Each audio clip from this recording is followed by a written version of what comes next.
ان لوگوں کو جو ہمارے خلاف لڑتے رہے 20 سال, ہم ان کو اقتدار میں جگہ دیں, تو انٹرنل بھی ان کے لیے پرابلمز ہیں. تو لیٹ سی کیا ہوتا ہے. اور دوسرا ایک اور ایشو بھی جو پہلے تھا کہ پاکستان بھی کہہ رہا ہے, باقی دنیا بھی کہہ رہی ہے کہ آپ خواتین کے حقوق کا بھی احترام کریں. اب ایک چیز ادھر سے اشارے مل رہے ہیں کہ جی ضرور خواتین کے حقوق کا احترام کیا جائے گا, لیکن ان کو کیبنٹ میں کوئی بڑی پوزیشن نہیں دی جائے گی, کوئی لو لیول کی کوئی بھی اگر پوزیشن ہوگی اس میں خواتین کو ضرور رکھیں گے. تو یہ بھی ایک کنٹینشس پوائنٹ ہے. اگر وہ ایسا کرتے ہیں تو اگین یہ ایشو اٹھے گا کہ کیا پھر بین الاقوامی برادری باقی ممالک ان کو ریکگنائز کریں. تو یہ وہ مسائل ہیں جس کی وجہ سے تھوڑا ڈیلے نظر آ رہا ہے. اور اس سلسلے میں کامران پاکستان کی کیا حکمت عملی, کیونکہ ڈائریکٹلی یا انڈائریکٹلی اگین ہمارا کہیں نہ کہیں پہ کوئی نہ کوئی کردار رہا ہے اور اس کی ایک پوری ایک ہسٹری ہے. تو آپ سمجھتے ہیں کہ افغان طالبان جو ہے وہ اسٹیج پہ پاکستان کو سننا چاہیں گے, اور ہم نے کوئی اس سلسلے میں کوئی موو کیا ہے کہ کوئی ہم نے ان کو کچھ پرپوزلز دیے ہیں, کیا ہونا چاہیے؟ دیکھیں پاکستان کا بالکل کردار ہے, لیکن چیزیں تھوڑی بدل بھی رہی ہیں. اگر آپ دیکھیں تو اس وقت مقابلہ چل رہا ہے, قطر میرے خیال میں اس وقت لیڈ کر رہا ہے, بلکہ ابھی جب ہم بات بھی کر رہے ہیں تو آج ہی آپ کو پتہ ہے کہ پہلے ایک UAE کا خصوصی طیارہ کابل میں اترا ہے جو کچھ ایمرجنسی سپلائز لے کر اترا ہے, کچھ اس میں آفیشلز بھی ہیں جو طالبان کے ساتھ بات کریں گے. اس کے کچھ گھنٹوں کے بعد قطر کے سنا ہے کہ جو اسپیشل انوائے ہیں کاؤنٹر ٹیررزم پہ, جو سارے پیس پروسیس میں رہے ہیں, وہ بھی وہاں پہ آئے ہیں. تو ڈائنامکس بڑی انٹرسٹنگ ہے. ایک طرف انٹرنل پالیٹکس چل رہی ہے افغانستان کے اندر, دوسرا ریجنل جو ہے نا انفلوئنس, جو ریجنل کنٹریز ہیں وہ اپنا اثر و رسوخ بڑھانے کے لیے بھی کام کر رہے ہیں. UAE ابھی تک گیم سے آؤٹ تھا, تو UAE کی انٹری جو ہے وہ بڑی انٹرسٹنگ ہے. قطر تو ظاہر ہے کہ باوجود اس کے ایک چھوٹی اسٹیٹ تھی, انہوں نے میرے خیال میں اپنی جو کہتے ہیں نا کہ جو اس کی صلاحیت تھی اس سے کہیں بڑھ کر اپنا کردار ادا کی ہے. رہی بات پاکستان کی, پاکستان دو کام کر رہا ہے. ایک, دنیا کے لیے اس کا جو پیغام ہے, آج بھی برٹش فارن سیکرٹری پاکستان کے دورے پر تھے, تو میسج ان کو کیا دے رہے ہیں؟ میسج ان کو یہ دے رہے ہیں کہ آپ ماضی کی غلطی مت دہرائیں, آپ افغانستان یا جو گورنمنٹ آنے والی ہے اس کو تنہا نہیں چھوڑیں, ہیومینیٹیرین اسسٹنس جو ہے وہ ان کی جاری رکھیں, اور افغان طالبان کے ساتھ مل کر جو کامن چیلنجز ہیں, وہ داعش ہو, وہ القاعدہ ہو, تو اس کے لیے مل کر کام کریں اور انگیج کریں افغان طالبان کو. یہ تو میسج ہم دے رہے ہیں بین الاقوامی برادری کو. جو افغان طالبان کو ہم میسج دے رہے ہیں ان کو یہ کہہ رہے ہیں کہ ان ادر ورڈز, ہم دیسی زبان میں اگر بات کریں, کہ آپ بندے کے پتر بنیں گے تو تب آپ کے لیے حالات ٹھیک ہوں گے کہ انکلوسیو گورنمنٹ آپ بنائیں, خواتین اور باقی لوگوں کے حقوق کا احترام کریں. اس کے علاوہ آپ جو ہے وہ اپنی جو سرزمین ہے اس کو ایک دفعہ پھر سیف ہیون نہ بننے دیں. القاعدہ ہو, داعش ہو, TTP ہو, ان سے اپنا جو تعلق ہے وہ کمپلیٹلی کٹ آف کریں. تو یہ ٹو پرونگ اسٹریٹجی پاکستان اپنائے ہوئے ہے, لیکن ظاہر پبلکلی پاکستان یہ کہہ رہا ہے کہ ہم اتنا ہی کر سکتے ہیں, ضمانت نہیں دے سکتے کہ اس میں واقعی کامران اس میں جو ایک امپورٹنٹ ایشو ہے کہ پاکستان کا جو سب سے بڑا کنسرن ہے وہ تحریک طالبان پاکستان ہے, اور جیسے جیسے افغانستان کے اندر سے کارزائی حکومت, اس کے بعد پھر یہ اشرف غنی کی حکومت, ان کا کنٹرول ختم ہوا, تو TTP نے وہاں پہ نہ صرف اپنا ایک اسٹرانگ ہولڈ بنایا بلکہ پاکستان کے اندر اٹیکس بھی ہونا شروع ہو گئے ہیں. ابھی جو لیٹسٹ کچھ اعداد و شمار ہیں یہ کوئی اچھے نہیں آئے, تو کیا جو افغان طالبان ہے وہ پاکستان کے ساتھ کوآپریٹ کر رہے ہیں؟ لیکن جو آپ انسیڈنٹس کی کچھ ڈیٹیلز بھی آپ کے پاس ہیں, اس سے تو لگ رہا ہے کہ پاکستان کو اس معاملے کے اوپر کوئی خاص کامیابی نہیں ہو رہی. دیکھیں بظاہر افغان طالبان کی طرف سے یہ باتیں تو کی جا رہی ہیں, یہ کہا بھی جا رہا ہے کہ وہ اپنی سرزمین استعمال نہیں ہونے دیں گے کسی بھی ملک کے خلاف. لیکن یہ بالکل آپ ٹھیک کہہ رہے ہیں کہ جو ایک لوکل تھنک ٹینک ہے جو ٹریک کرتا ہے کہ جو بھی دہشت گردی کے واقعات ہوئے ہیں, اگست کے مہینے میں ایک دم سے سپائک آیا ہے پاکستان میں دہشت گردی کے واقعات میں. اور 15 اگست ہی وہ دن تھا جب افغان طالبان نے ٹیک اوور کیا کابل کا, اور اگست کے مہینے میں 45 دہشت گردی کے واقعات ہوئے ہیں, جو گزشتہ 5 سالوں میں کسی ایک مہینے میں سب سے زیادہ اٹیکس ہیں. لاسٹ ٹائم مئی 2016 میں 45 سے زائد اٹیک ہوئے تھے, اور اس کے بعد سے اب یہ ہوئے ہیں. تو کیا یہ کوئنسیڈنس ہے کہ ایک طرف افغان طالبان وہاں پر کابل میں آتے ہیں اور دوسری طرف جو TTP کے حملوں میں تیزی آ جاتی ہے؟ اب پاکستان اس سٹیج پر میرے خیال میں بینیفٹ آف ڈاؤٹ دینے کے لیے ان کو تیار ہے, کیونکہ افغان طالبان ظاہر ہے ابھی آئے ہیں, ان کے پاس ایک آرگنائزڈ انفراسٹرکچر نہیں ہے کہ ایسے گروپس کا مقابلہ کر سکے. تو اس سلسلے میں پاکستان کیا کر رہا ہے؟ جو ہمارے ذرائع بتا رہے ہیں کہ پاکستان آفر کر رہا ہے افغان طالبان کو, یا جو نئی گورنمنٹ ان کی آ رہی ہے, کہ اس وقت وہاں پر ان کو تنظیم نو کی ضرورت ہے, ایک سیکیورٹی فورس, ایک آرمی کی ضرورت پڑے گی. تو پاکستان اس کے لیے افغان طالبان کی جو افغان فوج ہے اس کی تنظیم نو کے لیے، اس کی بحالی کے لیے مدد کرنا چاہتا ہے، اور اس سلسلے میں کہا یہ جا رہا ہے کہ ایک ہائی لیول وزٹ پاکستان کی طرف سے بھی ہو سکتا ہے۔ تو پاکستان کا یہ خیال ہے کہ اگر وہاں پر ایک آرگنائزڈ سیکیورٹی فورس، ایک آرگنائزڈ فوج وہاں پر آ جائے تو اس سے پھر یہ ہوگا کہ ٹی ٹی پی ہو، داعش ہو یا القاعدہ جیسے گروپ ہیں، اس سے نبٹنے کے لیے جو نئی گورنمنٹ وہاں پر آئے گی اس کو مدد ملے گی۔ تو اس کے اوپر بھی پاکستان اس وقت کام کر لیکن رہا اس ہے۔ میں جو پاکستان کا کامران سب سے بڑا کنسرن وہ اپنی جگہ پہ ابھی بھی موجود رہے گا، افغان آرمی کی ری بلڈنگ، اس کو کھڑا کرنا دوبارہ، پاکستان کا اس کا ٹریننگ میں کردار، وہ تو اپنی جگہ پہ ہے، لیکن یہ چیلنج جو ہے آنے والے دنوں تک ہمارے لیے بالکل رہے آئندہ گا۔ آنے والے دنوں پاکستان کے لیے رہے گا بھی، اور پاکستان یہ ماضی میں بھی کہتا رہا ہے کہ ماضی میں بھی پاکستان نے جب اشرف غنی کی یا حامد کارزائی کی حکومت تھی تو ان کو آفر کرتے رہے کہ ہم ان کی افواج کو ٹرین کرنا چاہتے ہیں، بلکہ یہ آفر بھی کی گئی کہ پورا ایک بریگیڈ لیول جو ہے افغان آرمی کا، جو اب تو ختم ہو گئی ہے، وہ کھڑا کرنا چاہتے ہیں، اور اس کے لیے نہ صرف ٹریننگ بلکہ تمام اکوپمنٹ بھی پرووائڈ کرنے کے لیے تیار تھے۔ اور یہ آفر جو ہے پاکستان کہتا ہے کہ جو نیکسٹ گورنمنٹ آئے گی افغانستان کے اندر، ظاہر ہے کہ طالبان کی ہوگی، ان کے لیے بھی یہ آفر موجود ہے۔ یہاں پر بریک لیں گے اور بریک کے بعد جنرل نعیم خالد لودھی ہمیں جوائن کریں گے تو ان سے اس حوالے سے تجزیہ لیں گے۔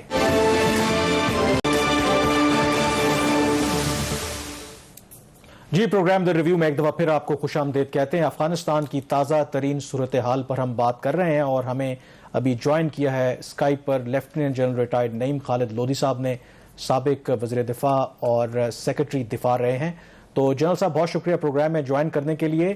آج توقع تھی کہ افغان طالبان شاید نئی حکومت کے قیام کا اعلان کریں گے، لیکن آخری منٹ پر وہ اعلان جو ہے مؤخر کر دیا گیا ہے۔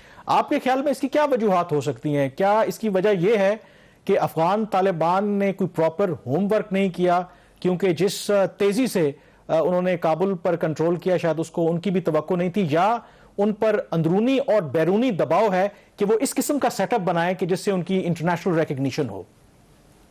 جی بہت شکریہ۔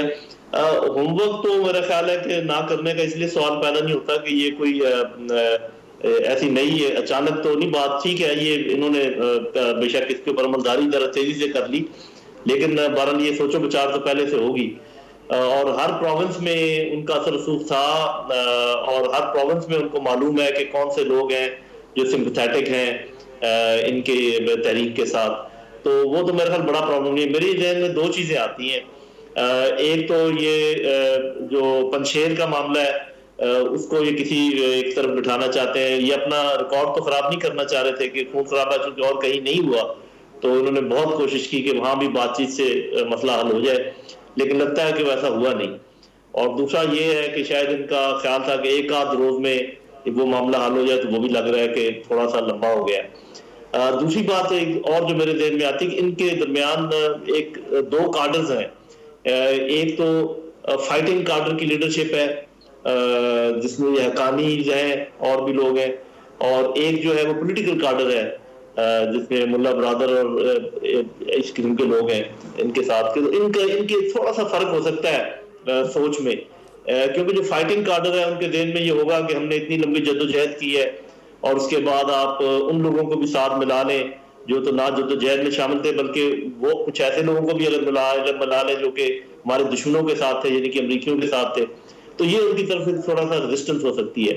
جبکہ پولیٹیکل کارڈر یہ سوچ رہا ہوگا کہ چونکہ ہمیں انٹرنیشنل ریکگنیشن چاہیے تو اس کے لیے بہت ضروری ہے کہ ہم تمام لوگوں کو شامل کریں، تو میرا خیال تمام لوگوں کو تو یہ شامل کریں گے۔ اب جو اس ڈیلے کے بعد جو مجھے نظر آ رہا ہے کہ جو پرانے لوگ جو امریکیوں کے ساتھ جنہوں نے کام کیا ہوگا، میرا نہیں خیال کہ ان کو یہ اپنی صفوں میں آنے دیں گے، گو کہ ان علاقوں کے اور جو لیڈرشپ ہے جو نیوٹرل رہی یا کم مخاصمت انہوں نے دکھائی یا ان کے ساتھ رہے، کیونکہ ابھی تو آپ کو پتہ ہے ان کے رینکس میں تمام لوگ شامل ہیں، تاجکس بھی ہیں، ازبکس بھی ہیں، ہزارت بھی ہیں، یہ صرف پشتون نہیں ہے جو اس دفعہ کے طالبان ہیں، تو یہ ایک دو فیکٹر ہو سکتے ہیں۔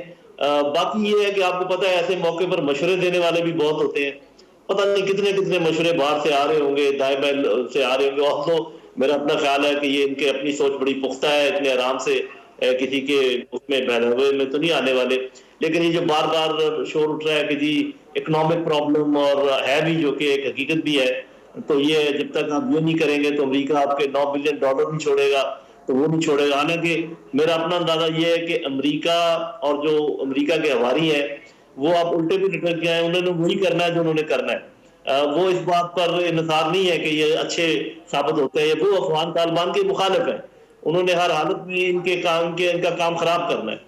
یہ چیز اگر یہ سمجھ جائے تو میرا خیال اپنے جنرل خالد لودھی صاحب، اس میں جو آپ کا دوسرا پوائنٹ تھا کہ جو ڈیلے ہے اس میں گورنمنٹ کو بنانے میں، اس میں جو ان کے انٹرنل تھوڑا سا ڈیفرنسز آ رہے ہیں اوپینین کے، تو اگر ان افراد کو یہ حامد کرزائی اور یہ باقی جو افراد حکمت یارز اور یہ جو حکومتوں میں رہے ہیں پچھلے 20 سال، اگر طالبان ان کو حکومت میں شامل نہیں کرتے تو آپ کے خیال میں کیا یہ حکومت کے لیے زیادہ پرابلمز کریٹ نہیں کرے گا، پرٹیکولرلی جبکہ طالبان پچھلے 20 سے 25 سال کے عرصہ میں مسلسل وہ کسی نہ کسی حالت میں لڑائی میں وہ رہے ہیں، تو ایک فتیق بھی ہوتی ہے سپاہی کی، پھر پولیٹیکل کمپلشنز اپنی جگہ پہ ہیں۔ Do you think it will be a sustainable government without all those who were in power in past 20 years?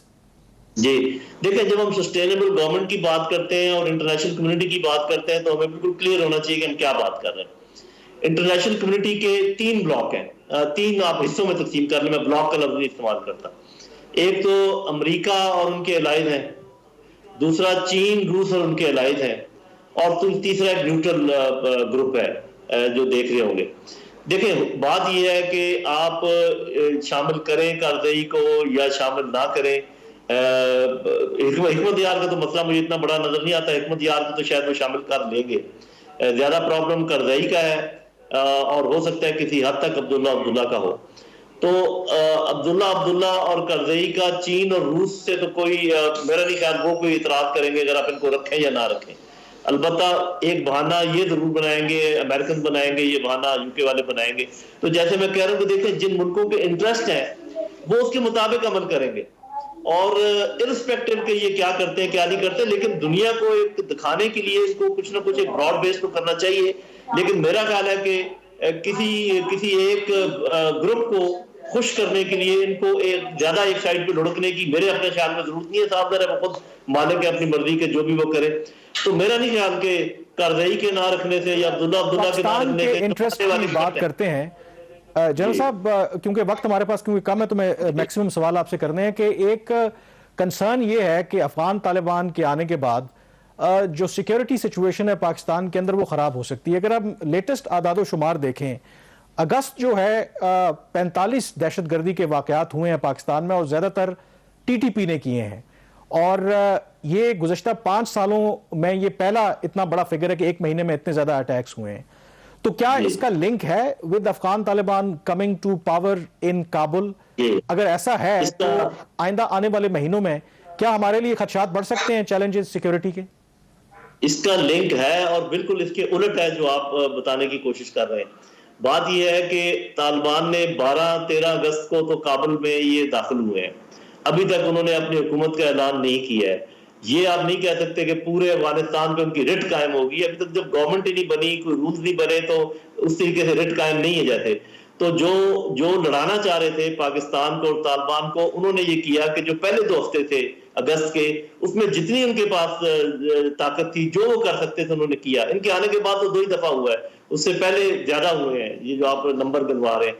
تو میرے بھائی، مجھے اس میں کوئی شک نہیں ہے کہ طالبان کے آنے کے بعد ہماری سیکیورٹی سچویشن بہت بہتر ہو جائے گی، اور حامد کرزئی اور اشرف غنی، خاص کر اشرف غنی سے بری حکومت پاکستان کے حق میں نہ کبھی پہلے تھی نہ کبھی ہونے کا امکان ہے۔ پتہ نہیں ہم کیوں بھول جاتے ہیں کہ اس کی موجودگی میں ہمارا کتنا خون بہایا گیا۔ میں آپ سے سوال کروں، آپ یہ کہہ رہے ہیں کہ ہمارے لیے بہت بہتر ہوگا، کیا جو افغان طالبان ہیں جب ان کی ریٹ اسٹیبلش ہو جائے گی، جب وہ گورنمنٹ بن جائے گی، تو آپ کے خیال میں وہ ٹی ٹی پی کے خلاف ایکشن لیں گے جو مطلوبہ افراد ہیں، یا ہمارے حوالے کریں گے، یا ان کو ایلیمنیٹ کریں گے؟ کیا آپ کو یہ نہ وہ آپ کے حوالے کریں گے، نہ وہ کوئی ایکشن لیں گے، ان کو وہ ڈس آرم کر دیں گے اور ان کو کہیں گے کہ آپ ہماری زمین کسی صورت میں پاکستان کے خلاف استعمال نہیں کر سکتے۔ اس سے زیادہ ہمیں ایکسپیکٹ کرنے کی ضرورت نہیں ہے۔ لیکن اگر یہ بھی ہو جائے اور پیچھے سے جب را بھی پیچھے سے ہٹ جائے اور سی آئی بھی پیچھے سے ہٹ جائے تو آپ دیکھیں سین کتنا چینج ہو جائے گا۔ تو یہ لوگ ایک بیانیہ پھیلا رہے ہیں کہ جی ان کے آنے کے باوجود یہ ہو گیا. ہمیں اس بیانیے سے بچنا چاہیے. ہمیں پتہ ہونا چاہیے کہ یہ پرسیپشن مینجمنٹ کی گیم کون کھیلتا ہے. یہ امریکہ کھیلتا ہے, ہندوستان کھیلتا ہے. ہمیں ان کے چکروں میں نہیں آنا چاہیے. اچھا جنرل صاحب, آپ سے آخری سوال ہے. پاکستان کی ایک ہمیشہ سے خواہش رہی ہے کہ جو افغان فورسز ہیں ان کی ٹریننگ میں پاکستان کا کوئی کردار کسی طریقے سے رہے. تو ابھی وہاں پہ آپ کو پتہ ہے افغان آرمی تو ختم ہو چکی ہے بالکل. تو آپ پاکستان آرمی کا اس میں کیا رول دیکھتے ہیں کہ کیا پاکستان ہیلپ کر سکتا ہے, اور اگر کر سکتا ہے تو کن طریقوں سے کر سکتا ہے افغان آرمی کو ری بلڈ اور ری آرگنائز کرنے میں؟ اور جنرل صاحب اگر میں ایک ساتھ ایڈ بھی کر دوں کہ امریکی اور جو افغان فورسز جو چھوڑ کر کے گئے ہیں وہ اتنا زیادہ ہتھیار, اسلحہ, ہم ویز, ایون ہیلی کاپٹرز اور بہت کچھ چھوڑ کے گئے ہیں. کچھ ناکارہ بنا گئے ہیں, کچھ کو وہ خراب کر گئے ہیں. تو ایک تجویز یہ بھی ہے کہ پاکستان شاید یہ کانٹریکٹ لے سکتا ہے اور وہ جتنے اکوپمنٹ ہیں ملٹری ان کو سروسیبل بنا سکتا ہے, آپریشنل کر سکتا ہے. تو اس میں بھی کیا پاکستان کا کردار ہو سکتا ہے؟ پاکستان تو اس چیز کا اسپیشلی ماہر ہے, جو آپ نے آخر میں بات کی.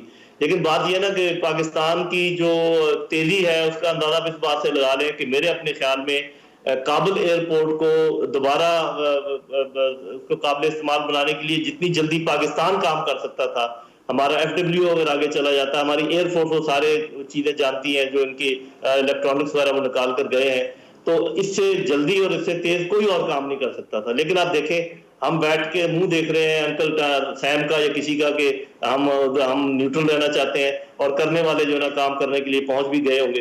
تو بات یہ بھائی اس میں ذرا ملک کی پولیٹیکل ول بھی چاہیے ہوتی ہے, ورنہ پاکستان ان کی ٹریننگ بھی کر سکتا ہے, ان کی جتنا اکوپمنٹ خراب ہے اس میں سے آپس میں اس کو ہم کینیبلائزیشن کہتے ہیں کہ ایک ہی چیزیں دوسرے میں ڈال کے ان کو ٹھیک بھی کر کے دے سکتا ہے, سب کچھ کر کے دے سکتا ہے. لیکن جس طریقے سے, جس سلگش طریقے سے, جس سستی کا مظاہرہ پاکستان کر رہا ہے, میرا نہیں خیال کہ ہم یہ چیزیں کر پائیں گے. یہ چیزیں کوئی اور ہی لوگ کریں گے. چلے بہت شکریہ جنرل صاحب, آپ نے بڑا انٹرسٹنگ پرسپیکٹو, کیونکہ کابل ایئرپورٹ کو آپریشنل بنانے کے لیے اس وقت قطر, یو اے ای اور ترکی کے درمیان سخت مقابلہ جاری ہے. لیکن آپ کا پرسپیکٹو یہ ہے کہ اگر یہ ٹاسک پاکستان کو دیا جاتا تو شاید پاکستان ان تمام ملکوں کے مقابلے میں بہت بہتر کر سکتا تھا. بہرحال یہاں پر بریک لیں گے اور بریک کے بعد تھوڑا بات کریں گے معیشت پر, اور جو روپے کی قدر ہے ڈالر کے مقابلے میں وہ کیوں مسلسل کم ہو رہی ہے.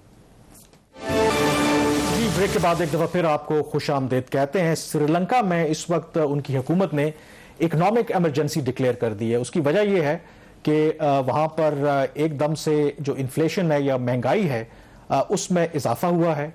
دوسری طرف جو ان کی لوکل کرنسی اس کو بھی وہ روپیہ کہتے ہیں, اس میں ایک دم سے ڈالر کے مقابلے میں بہت گراوٹ آئی ہے, اور ان کے جو فورن ایکسچینج ریزروز ہیں وہ بھی ایک دم سے نیچے گرے ہیں. تو تمام اس وقت جو امپورٹس ہیں وہاں پر سری لنکن حکومت نے بین کر دی ہیں تاکہ اس کرائسس سے نپٹا جا سکے. اب ہم نے اس سٹوری سے کیوں آغاز کیا, کیونکہ اس کا لنک ہو سکتا ہے پاکستان کے ساتھ بھی. اور اگر سری لنکا کے دیکھیں, ظاہر ان کی آبادی کو 2 کروڑ 10 لاکھ ہے, اور ایک انٹرسٹنگ ایسپیکٹ یہ ہے کہ یہ سارے کرائسس کو کنٹرول کرنے کے لیے, اور خاص کر کے وہاں پر جو ذخیرہ اندوز ہیں وہ ہر آپ کو پتہ ہے کہ سوسائٹی میں موجود ہوتے ہیں, تو اس کو کنٹرول کرنے کے لیے, ٹیکل کرنے کے لیے وہاں پر ایک سرونگ میجر جنرل کو لگایا گیا ہے تاکہ اس سارے وہ معاملے کو دیکھیں.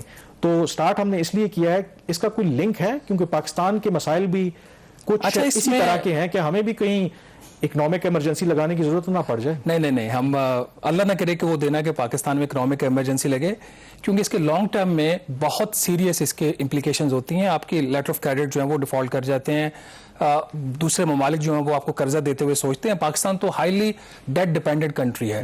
آن اے لائٹر نوٹ, ہم جو اس کا مقابلہ کریں گے ہم اپنے سوشل میڈیا کے اوپر ٹویٹس کے ذریعے کریں گے. قیمتیں پاکستان میں بھی بڑھ رہی ہیں, بے تحاشا مہنگائی ہو رہی ہے. پاکستان کے اندر جو کرنسی کی قدر ہے, روپے کی, اس میں بے تحاشا کمی ہو رہی ہے.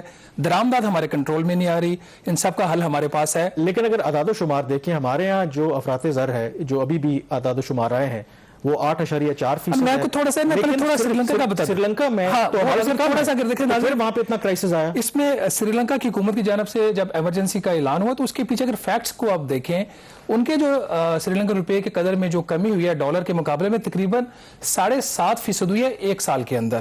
اور جو میجر ان کا کنسرن تھا کہ ملک کے اندر جو اشیاء خرد و نوش ان کی قیمتوں میں بے تحاشا اضافہ ہو رہا تھا, اور جو جولائی کا ان کا انفلیشن کا نمبر ہے وہ 6% تھا. 5.7 سے وہ 6% ہوا. ان کی درآمدات میں تقریباً 1 سے 1.5 سال کے عرصہ میں وہ 2 گنا ہوگی, $1 ارب سے $2 ارب کے اوپر. تو یہ وہ فنڈامنٹل ریزنز تھیں جس کے اوپر سری لنکن صدر نے یہ فیصلہ کیا کہ ملک کے اندر انہوں نے اکنامک ایمرجنسی لگانی ہے تاکہ جو اشیاء خرد و نوش ہیں اس کے جو ذخائر ہیں وہ حکومتی اس کی نگرانی میں ان کو عوام تک پہنچایا جا سکے. اچھا اب کامران آ جاتے ہیں پاکستان کے حالات کے اوپر. اس ہفتے جو وفاقی ادارہ شماریات ہے اس نے مہنگائی کے جو نمبرز ہیں وہ ریلیز کیے ہیں اگست کے. اس کے اندر ہماری جو اس وقت انفلیشن کی شرح ہے وہ 8.4% ہے. یہ جولائی میں بھی یہی نمبر تھا. حکومت کا اس سال کا جو ہدف ہے سالانہ وہ بھی تقریباً 8.5% ہے, اس کے مطابق ہے. لیکن اس میں کامران جو امپورٹنٹ چیز ہے وہ یہ ہے کہ پاکستان کے اندر کھانے پینے کی اشیاء میں بے تحاشا ان کی قیمتوں میں اضافہ ہو رہا ہے. میں آپ کو پی بی ایس کے نمبر بتا رہا ہوں ناظرین, یہ آپ دیکھ سکتے ہیں ان کی ویب سائٹ کے اوپر موجود ہے. جو خوردنی تیل ہے اس کی قیمت میں 40% اضافہ ہوا ہے اگست میں, پچھلے اگست کے مقابلے میں. اسی طرح یہ جو قیمت اس میں اضافہ دیہاتوں میں تقریباً یہ 40% اور شہروں میں 36%. جو ناظرین جو فوڈ انفلیشن ہے وہ تقریباً آپ کی 9 سے 10% کے درمیان ہے. جو سبزیاں ہیں اس کی قیمتوں میں 21% اضافہ, گوشت کی قیمت میں 16%, چکن کی قیمت میں 10%. یہ وہ سارے اعداد و شمار ہیں. اور جو اب آ جاتے ہیں اصل چیز کامران, ان ساری صورتحال کے اندر جو آپ کا روپیہ ہے وہ کیسے پرفارم کر رہا ہے. اب مہنگائی کا روپے سے کیا تعلق ہے یہ ہمیں تھوڑا سا ناظرین کو بتائیں. اور میں یہی آپ سے سوال پوچھنے لگا تھا, آپ نے سری لنکا کی ایگزامپل دی, تو کل جو ہے وہ ایک لمحے کے لیے تو پہلے 190 روپے پہ وہ ٹریڈ ہو رہا تھا, 230 تک گیا وہ سری لنکا روپے, اور پھر وہ 199 پہ آ گیا. تو اب پاکستان کی جو صورتحال ہے تو کیا وجہ ہے, اگر ہمارے جو اس وقت فورن ایکسچینج ریزروز ہیں وہ سنا ہے کہ تاریخی جو سطح ہے وہ سب سے بلند سطح پہ ہیں, تو ایک لے مین کی زبان میں جب آپ کے پاس ملک میں اتنے زیادہ ڈالر موجود ہیں پھر تو روپے کی قدر میں اضافہ ہونا چاہیے, تو یہ کمی کیوں ہو رہی ہے؟ مطلب یہ دو چیزیں کوئی سمجھ نہیں آ رہی. اچھا 2-3 پوائنٹس کو نا میں 1 بائی 1 ایکسپلین کروں گا. پہلے دیکھ لیتے ہیں کہ روپے کی قدر. آپ بات کریں جولائی 2018 میں جب پی ٹی آئی کی حکومت اقتدار میں آئی تو روپے کی جو قدر تھی ڈالر کے مقابلے میں 121 روپے کا آپ کو تقریباً $1 ملتا تھا. جون 2021 3 سال کا جو عرصہ تھا وہ 121 سے گر کر تقریباً 157 روپے اس کی قدر جو گر گئی, جو کہ تقریباً ان کا 36-37% اس میں کمی ہوئی, بلکہ 39% بنتی ہے 47 روپے. اب اگر آپ دیکھیں نا سری لنکا کا, ان کا ایک سال میں جو قدر ہوئی میں کمی ہوئی ہے کوئی 7.5% ان کی ہوئی ہے روپے کی. پاکستانی روپے کی قدر 1 مئی سے لے کے آج ہم 3 سپٹمبر میں بیٹھے ہوئے ہیں تقریباً 9% کم ہو چکی ہے 3 ماہ کے اندر, اور ایبسولوٹ ٹرمز میں یہ کو کمی تقریباً 13 روپے اور 51 پیسے ہو رہی ہے. اب اس کا مطلب کیا ہے؟ جیسا کہ وزیر خزانہ شوکت ترین صاحب بہت تفصیلاً یہ بات بارہا کر چکے ہیں کہ پاکستان اب نیٹ فوڈ امپورٹر ہے. پاکستان کی دالیں, پاکستان کے اندر کھانے پینے کا تیل, پیٹرول, ڈیزل, مٹی کا تیل, آپ کا سب سے بڑھ کر چینی, گندم, یہ سب کچھ اب ہم نے درآمد کرنا شروع کر دیا. اور جب یہ ہم نے درآمد کرنا شروع کیا تو جیسے ہی ادھر روپے کی قدر میں کمی ہونا شروع تو اس کی جو لاگت ہے وہ بڑھنا شروع ہو گئی, جس کی وجہ سے آپ کو یہ ٹرانسلیٹ ہو رہا ہے پاکستان میں مہنگائی بڑھنا شروع ہوگی. اور دوسرا اس کا فیکٹر یہ تھا میں پھر حکومت کا قصور کیا ہے؟ لیکن کھانے پینے کی اشیاء فرض کریں اگر گندم اور چینی اس طرح کی جو اسینشل کموڈیٹیز ہیں اگر اس کی ملک کے اندر شارٹیج ہے تو پھر گورنمنٹ کیا کرے؟ اگر وہ امپورٹ نہیں کرے گی تو ظاہر ہے کہ اس کے دیکھیں پاکستان کے اندر جو گندم کا اور چینی کا جو بحران ہے نا, اس کا جو سارا آپ اگر کسی کو ذمہ دار ٹھہرا سکتے ہیں نا وہ پی ٹی آئی کی حکومت ہے, جس نے آتے ہی چینی برآمد کرنے کی اجازت دی, گندم برآمد کرنے کی اجازت دی. اس کے بعد ایسا کرائسس پاکستان میں ڈیولپ ہوا کہ ودن 3 ایئر دونوں اشیاء کی جو قیمتیں تھیں وہ دگنا ہو گئی, اور پھر ہم نے امپورٹ کیا. پھر اب ہم نے امپورٹ کرنا شروع کر دیا. پچھلے ہفتے جو ای سی سی کی میٹنگ ہوئی اس میں بڑا انٹرسٹنگ فیصلہ ہوا کہ چونکہ اب ہم پاکستان ہر چیز درآمد کرتا ہے, انٹرنیشنل مارکیٹ آپ کو آبزرو کر رہی ہوتی ہے. ہم نے جو ٹینڈرز کیے گندم کی امپورٹ کے لیے, نہ تو ہمیں جتنا ہم نے ٹینڈر کیا تھا 4 لاکھ میٹرک ٹن کا اتنی ہمیں بڈ ہی نہیں آئی, اور جو بڈ آئی اس میں جو پر کے جی پرائس صرف گندم کی جو پہنچ پڑ رہی تھی وہ 61 روپے فی کلو پہنچ پڑ رہی تھی. اور اگر آپ چینی کی بات کر لیں تو چینی کی قیمت جو پہنچ ہمیں پڑ رہی تھی کراچی پورٹ کے اوپر 106 روپے فی کلو. اب کراچی سے آپ نے آن ورڈ کنٹری میں اس کی ڈسٹریبیوشن کرنی ہے, اس کی ہینڈلنگ کرنی ہے, تو 110-115 روپے پہ یہ چینی آپ کی مارکیٹ میں بکے گی. یہ کیوں ہو رہا ہے؟ ایک تو انٹرنیشنل مارکیٹ میں قیمتیں بڑھ رہی ہیں اور دوسرا روپیہ گر رہا ہے. تو آپ کو یہ چیزیں اس لیے ٹرانسلیٹ ہو رہی ہیں جو آپ کا جواب آگے. اب آگے خطرناک مسائل کیوں بڑھ رہے ہیں؟ ہم پچھلے کئی پروگراموں میں یہ بات کر چکے ہیں اور آئندہ تقریباً ہم ہر مہینے اس پہ زیادہ بات کریں گے. پی ٹی آئی کی حکومت کا ایک بہت بڑا جو دعویٰ تھا کہ جو کرنٹ اکاؤنٹ کا خسارہ تھا اس نے اس کو سرپلس میں کر دیا, کوئی شک والی بات نہیں ہے.